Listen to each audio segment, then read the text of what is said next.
समय की बात है। एक सुंदर गांव था जिसका नाम शांतिपुर था, जहां दो भाई रहते थे, सोहन और मोहन। सोहन एक धनी व्यक्ति था जिसके पास ढेर सारी संपत्ति थी, जबकि मोहन, उसका छोटा भाई, बहुत गरीब था। मोहन अपनी छोटी सी जमीन पर कड़ी मेहनत करता था, मुश्किल से अपने परिवार का पेट पाल पाता था। उनके माता पिता की मृत्यु के बाद सोहन ने चालाकी से सारी संपत्ति और धन हथियार लिया, जबकि मोहन को जीवित रहने के लिए एक छोटी सी जमीन दे दी। फिर भी सोहन कभी संतुष्ट नहीं था। चाहे उसके पास कितनी भी दौलत हो, वो हमेशा और अधिक चाहता था, और अब उसकी नज़र मोहन की उपजाऊ जमीन पर थी।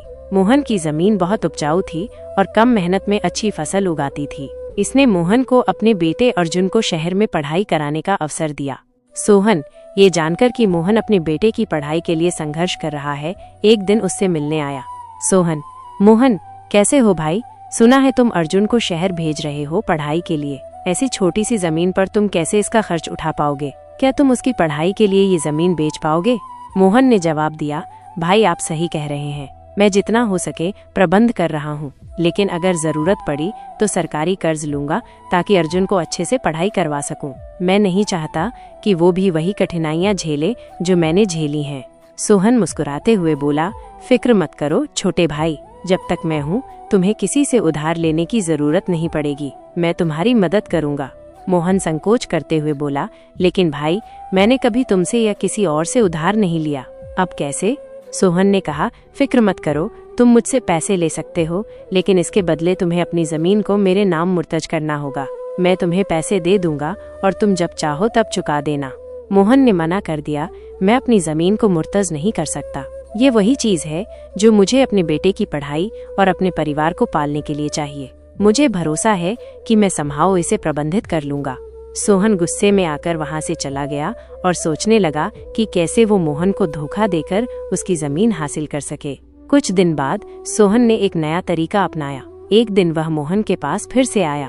सोहन: मोहन, मैं तुम्हारी स्थिति के बारे में सोच रहा था, ये कैसा रहेगा? मेरे पास गांव के दूसरी तरफ एक बड़ी जमीन है, तुम वहां खेती कर सकते हो और इससे तुम्हें अर्जुन की पढ़ाई के लिए पैसे मिल जाएंगे। मोहन संकोच करते हुए सहमत हो गया और सोहन ने उसे कुछ दस्तावेजों पर हस्ताक्षर करने को कहा, जिन्हें मोहन पूरी तरह से समझ नहीं सका, क्योंकि वो न तो पढ़ सकता था और न ही लिख सकता था। समय बीतता गया और मोहन ने उस नई जमीन पर बहुत मेहनत की, लेकिन उसे आश्चर्य हुआ जब फसलें मुरझा गईं। उसे जल्दी ही समझ में आ गया कि सोहन ने उसे एक बंजर जमीन दी है। मोहन ने दुखी होकर कहा, ये क्या हो रहा है? ये तो बंजर जमीन है, अब मैं क्या करूं? अपनी जमीन वापस पाने का निर्णय लेकर मोहन सोहन के घर गया। मोहन: भाई, तुम्हारी जमीन बेकार है, ये बंजर है और मैंने बहुत कष्ट सहा है, कृपया मेरी जमीन मुझे वापस दे दो। सोहन हंसते हुए बोला, तुम क्या कह रहे हो? तुमने खुद अपनी जमीन मुझे सौंप दी है, अब तुम्हारा कोई हक नहीं है। मोहन हारकर सोहन के घर से निकल पड़ा और घर वापस लौट आया, अपनी जमीन खोने का शोक मनाते हुए। इसी दौरान मोहन के बेटे अर्जुन ने शहर से फोन किया और फीस के बारे में याद दिलाया। अर्जुन: पिताजी, फीस का समय आ गया है, कृपया पैसे भेज दो। मोहन ने निराश होकर जवाब दिया, मुझे खेद है बेटा, मेरे पास अभी पैसे नहीं है, यहाँ हालात बहुत कठिन हैं। अर्जुन निराश होकर तय करता है कि वो अपने पिताजी से मिलने गाँव आ जाएगा। अगले दिन अर्जुन शांतिपुर पहुंचा। अर्जुन: पिताजी, मैं आ गया हूँ, हम मिलकर इस समस्या का हल निकालेंगे। भूमि परिवर्तन और धोखाधड़ी के बारे में सुनकर अर्जुन ने एक चालाक योजना बनाई। उसने अपने पिताजी से कहा कि वो अपनी जमीन में 2 मटकी दफन करें। उस रात पिता और पुत्र ने मिलकर जमीन में मटकी दफन कर दी। अगले दिन गांव में ये खबर फैल गई कि मोहन ने अपनी जमीन में 2 मटकी सोने के सिक्कों से भरी हुई पाई हैं। गांव का व्यक्ति 1: क्या सुना? मोहन ने अपनी जमीन में सोना पाया। गांव का व्यक्ति 2: सच में?